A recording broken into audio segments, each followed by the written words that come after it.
আসসালামাইকুম সবাইকে, আশা করি সবাই অনেক অনেক ভালো আছি। আজকের এই ভিডিওতে আমরা কথা বলবো মেডিকেল অ্যাডমিশন টেস্ট 2025 নিয়ে। তো আগামী শুক্রবার তোমাদের পরীক্ষা, আজ বুধবার। তো অনেক কিছু পড়ে ফেলেছো তোমরা, নতুন করে কিছু আর পড়ার নেই এই সময়ে।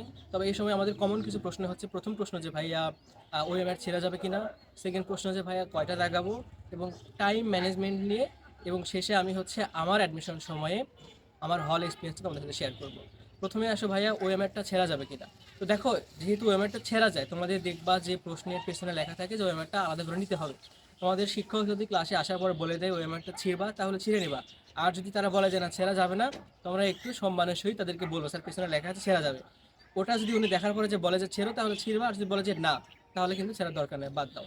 এরপরে আসো যে ভাইয়া কয়টা দাগাবো। তো কয়টা দাগাবো এটা নির্ভর করে তোমার প্রিপারেশন কীরকম, প্রশ্নের ধরন কীরকম। যদি প্রশ্নের ধরন সহজ হয়, তোমার প্রিপারেশন ভালো থাকে, তুমি 90 বা 95+ দাগাও। এরপর যদি প্রশ্ন একটু মিডিয়াম হয় বা একটু কঠিন টাইপের করে, তুমি 80+ দাগাও। যদি ভাইয়া এর থেকে প্রশ্ন কঠিন করে, তাহলে ইটস আপ টু ইউ, তুমি কয়টা দাগাবা না দাগাবা, এটা হচ্ছে তোমার উপর।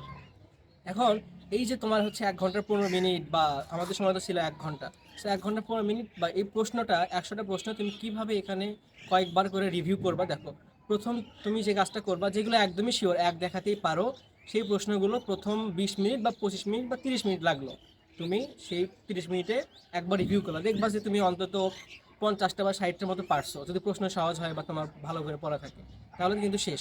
এরপরে সেকেন্ড রাউন্ডে গিয়ে তুমি কি করবা, তোমার যেগুলো ম্যাথ ছিল বা যেগুলো একটু কনফিউজিং, একটু ভাবলে হয়তো পারবা, সেগুলো করবা।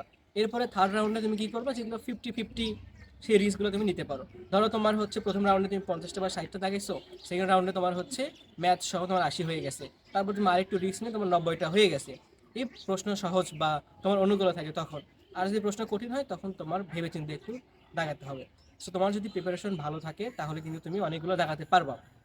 কাটমার্ক কত হবে, এটা তো পরীক্ষার পরেই বোঝা যাবে, যখন তুমি দিবা রেজাল্ট দিবো তখন বোঝা যাবে। আগে এটা নিয়ে কথা বলার কোনো দরকার নেই। তাহলে দেখো, ওই মানে কথা বললাম, এরপরে আমাদের হচ্ছে কয়টা দাগাবো সেটা নিয়ে কথা বললাম। এবার আসো, আমার সময় কি হয়েছিল। তো আমি শেষে ভেবেছিলাম যে হয়তো অনেক কিছু পড়তে পারবো শেষের দিকে এসে। তো শেষের দিকে এসে কিন্তু আর অত পড়া যায় না, একটা গা ছাড়া একটা ভাব চলে আসে। আমরা যেটা করতাম সেটা হচ্ছে বিগত বছরে যে মেডিকেলের প্রশ্নগুলো আছে সেগুলো প্র্যাকটিস করতাম, এবং একটা কনফিডেন্স পাইতাম যে না আসলে এরকম যদি হয় তাহলে আমি একটা ভালো মার্ক পাবো। সো ঠিক একই রকম করে আমি পরীক্ষার দিন সকালে গেলাম, 1 ঘন্টা আগে গিয়েছি হলে বা কেন্দ্রে আর কি। সো যাওয়ার পরে সেখানে আমাদের বেল দিল, প্রশ্ন দেওয়া হলো। তারপরে প্রথম কয়টা প্রশ্ন দেখলাম অনেক কঠিন লাগতেছে। ইভেন আমি প্রথম 50টার মধ্যে মাত্র 20টার মতো দাগাইতে পারছিলাম। তারপরে আমার মনে হলো যে না, প্রশ্ন মনে হয় একটু কঠিন হয়েছে। বাট তারপরে আমি দেখি 50 থেকে 70 বা 75 পর্যন্ত আমার জিকে ইংলিশ ছিল। আমি জিকে ইংলিশ খুব ভালো করে দাগাইছি, প্রবলেম হয়নি। সো ওখানে খুব কম সময় কিন্তু আমি অনেকগুলো দাগাতে পারছি। এরপরে আবার হচ্ছে প্রশ্ন কঠিন মধ্যে চলে আসে। তার মানে ফার্স্ট রাউন্ডে আমার অল অ্যারাউন্ড 55 বা 60 মতো আমি দাগাইছিলাম। কিন্তু দেখো, প্রথমে আমি যখন 50টার মধ্যে 20টা দাগিয়েছিলাম, তখন কিন্তু আমার একটা ভয় কাজ করছিল যে আসলে হবে কি হবে না, মাত্র আমি 20টা দাগাইছি, বাকিগুলো পারছি না। তো এটা কিন্তু হয়নি। তারপরে আমি যখন প্রথম রাউন্ড আমি হচ্ছে 25 মিনিট বা 30 মিনিটের মধ্যে শেষ করছি, সেকেন্ড রাউন্ড আমার হয়তো 12 মিনিট বা 15 মিনিট সময় লাগছে, এবং তারপরে রাউন্ডে আমি হচ্ছে আরও 5-6 মিনিটে শেষ করছি। অ্যান্ড শেষে এসে আমি দাগাইছিলাম মোট হচ্ছে 96টা।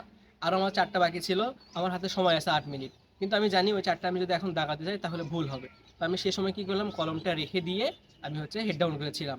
কিন্তু এখন তোমাদের কিন্তু আরও 15 মিনিট বেশি দেওয়া হয়েছে। তোমার যদি মনে হতে পারে যে 15 মিনিটের জন্য হয়তো প্রশ্ন অনেক কঠিন করবে, ইঞ্জিনিয়ারিং প্রশ্ন তো করবে না ভাই। মেডিকেলের প্রশ্ন কিন্তু অন্যান্য ভার্সিটি বলো, ইঞ্জিনিয়ারিং প্রশ্ন বলো, সবগুলো থেকে সহজ হয়। তার মানে এখানে প্রশ্ন সহজই করবে, বা যেটা গতানুগতিক স্ট্যান্ডার্ড টাইপের প্রশ্নটা করবে। সো এখানে ওভাবে ঘাবড়ানোর কোনো দরকার নাই, প্রশ্ন সহজই হবে। এখানে ম্যাথ কোন ধরনের দিবে, তোমার মেডিকেল রিলেটেড বা মেডিকেল ধরনের যে ম্যাথগুলো হওয়া দরকার সেগুলো করবে, এখানে হায়ার লেভেলে কোনো ম্যাথ করবে না। এটা নিয়ে আসলে প্যানিক হওয়ার কোনো দরকার নেই। তো আসো, শেষের 15 মিনিট, তোমার যদি 1 ঘন্টার মধ্যে পরীক্ষা শেষ হয়, তুমি আস্তে করে কলমটা রেখে দিয়ে হেড ডাউন করে থাকো। এটা একটা ফাঁদ, শেষের 15 মিনিট তোমার জন্য একটা হচ্ছে ফাঁদ, যেন তুমি আরও ভুল দাগাও। শেষের 10 মিনিট তুমি যত দাগাবা তত তোমার কিন্তু নেগেটিভ মার্ক হবে। সো শেষের 10 মিনিট খুবই সাবধান, যেগুলো শিওর বা 50-50 বা 60-40 এরকম তুমি রিস্ক নিতে পারো। বাট একদমই যেগুলো পারো না, সেগুলো কিন্তু দাগানোর কোনো দরকার নাই। এই হচ্ছে আমাদের কথা বলা। তারপর পরীক্ষার হলে কী কী নেওয়া যায় না নেওয়া যায়, এগুলো অনেকেই কথা বলছে, নতুন করে বলার কিছু নাই। বেস্ট অফ লাক সবার জন্য। আল্লাহ হাফেজ।